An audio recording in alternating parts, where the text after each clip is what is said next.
In the bottom left-hand corner of the map, it is the Red Terran player, Beastyqt. And in the top left, we have got our orange Protoss from Rival Gaming. It is Pure. Ruins of Ceres is a map where your main, of course, is really big, and we often have seen Warp Prism Adept drops, but with the most recent nerf, not seeing Adepts be played quite as much. I know Koshkii is saying she likes going Charge Lot. Charge Lots, of course, are powerful and do have a buff from Heart of the Swarm, but, you know, we're still in a slight limbo where players are, okay, what are we going to do? How are we actually going to come about this with our core unit being taken out? You know, the Adept nerf, while it's tougher for Protoss, it's understandable. Adepts were very powerful.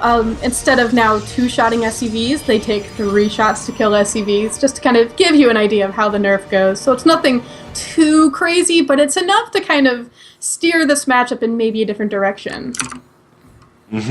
Yeah, definitely. And for Pure, as you say, maybe Charge Lot, maybe Stalker. I know we've seen players, Pilly, who's been in the Week 7 a lot, or pardon me, not in the Week 7, in the RSL Weekly a lot. Go Stalker, doesn't even need to rely off Adepts, but it's up in Pure's side of the playing field. Looks like he's going to go for an early Scout. Scout's the bottom right. He's going to go all the way to the bottom right first, and then to the bottom left to scout out where exactly Beastyqt is. And it's also cool with that nerf, it's changed the evolution of the Terrans, because for a long time, and they still make Heavy Cyclone, but for a long time it was Heavy Cyclone because we're afraid of a Warp Prism coming in and taking out our entire mineral line in one fell swoop. Now it's not quite as much.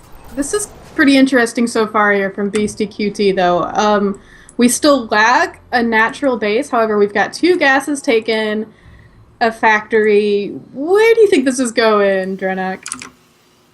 Well, it looks like we have a reactor on that rack, but it's a little variable. It's what is his next tech choice, and he is going for, I believe, a Widowmine drop. All in all, he may be able to produce double Marine into a Widowmine into a drop, which with these spawn positions could be perfect. He's scouted the main base of Pure and easily can get a Widowmine on in there. And you got to remember, not only was there a nerf to Adept, but there was a nerf to Pylons overall. Yes, they last a little longer, but they went from a total of, I think, 700 odd damage to only 600 total. Yeah, and it does take more Mothership Core energy to do these overcharges. You can't just spam them like you could before. But, you know, as you said, these spawn positions, because they're so close, they also make this a pretty strong option here for Beastyqt. So, I don't know if Pure has a feeling what's going on yet, but, you know, he's going to need to, you know, get something going fast. He has got a forge down. That will help when he can get some cannons. But do you think he has enough time? Man, I'm super worried for Pure because even though he scouted a little bit of the bottom left-hand side of the map, that is Beastyqt's base, he doesn't 100% sure know how many bases Beastyqt's on. And, oh, mind you, he's only on 1 CC. We haven't commented on that a lot. This is not only a Widowmine drop, but it's a Widowmine drop with Hellions with Liberators off the back of this. He's utilizing this beautiful position. Oh, man, the Zeldonga! Zeldonga spots the medevac moving up, and this may be exactly what Pure needs to defend. The Mothership Core is repositioning, but will it be enough to fight off 7 Marines and a Widowmine ready to gun it down? Yeah, if this Widowmine, you know, this Widowmine could get some damage done, but Pure does see it there.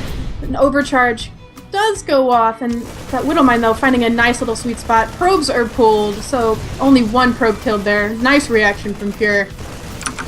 The Adept can fall back into this Photon Overcharge. Like I was mentioning, it does less damage, but against only 6-ish Marines, it should be completely fine. Yeah, this drop is a beautiful position, and a Liberator is going to reinforce pretty darn shortly. This is not going well for Pure. He needs to get up some Stalkers, some something, and at the same time, Hellions are hitting the front, Probes are pulled, but now the Liberator's coming on in after the Mothership Core was sniped, and there's no anti-air.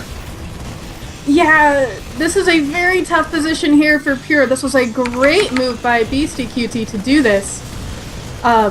Pure wasn't really ready for this, all this aggression.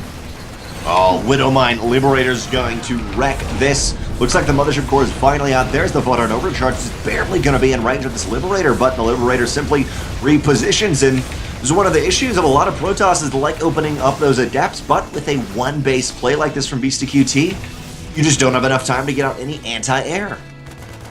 I mean, behind this, Pure does have a second base. He can still mine, but, you know, he suffered a lot of losses. Yes, in total, 15 workers have gone down recently, 16 in total, and the Widow Mine is still doing work in the main base of Pure. Liberator repositioning maybe into the natural, just going to hang out for a while, but what does Beastyqt fall back on, Koshkii?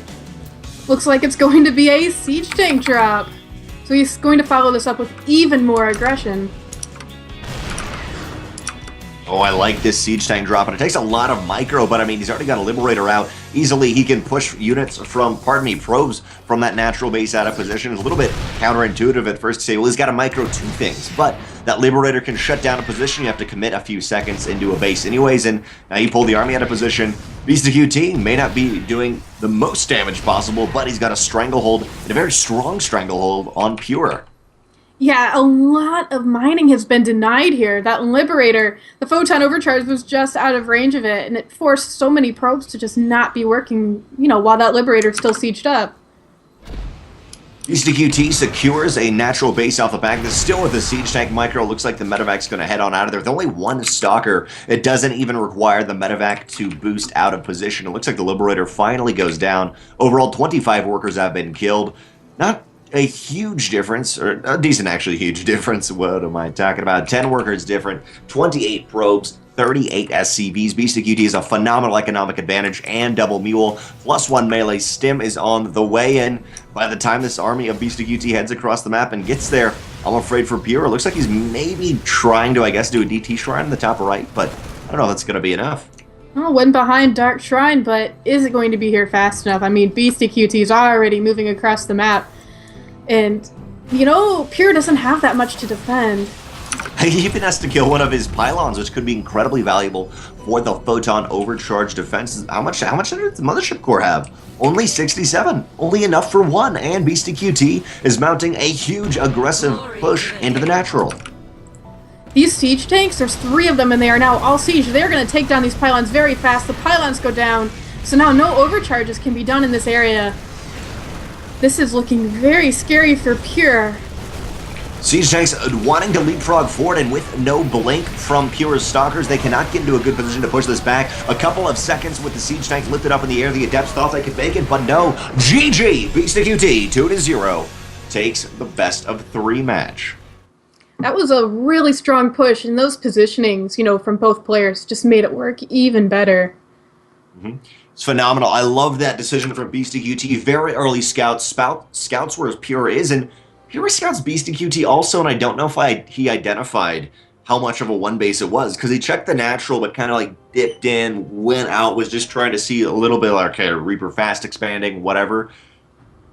It backfired. Beastyqt, I love that. Ruins of Ceres, a great map to be able to do that. And Ruins of Ceres is one of those maps where it's very simple to, you know, am I closer, by air, what is this going on? It's a lot easier of a map to read than some other ones about how you want to play it out.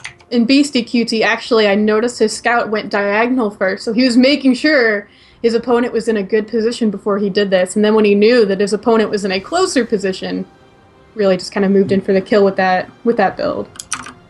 GG, well played. Beastyqt takes game 2, 2-0 overall, and moves on. When we check who he's going to face, where are you, challenge? I believe, challenge. It disappeared on me. Marsman, thank you. Thank you. Marsman is a very skilled player as well. So that will be an interesting match. Looks like we have a majority of the players into that round of, I want to say 16. That looks like the round of 16. I can't do math. Math's too complicated when you have to count brackets. Should be its own separate section of math. You have algebra, you have bracket counting. I know what you mean. It's tough for me to count to. Jim Rising versus Amon is coming up. Warren versus Pranesh could be pretty good. We also have Marsman versus Beastyqt. I'd be down for Marsman versus Beastyqt if you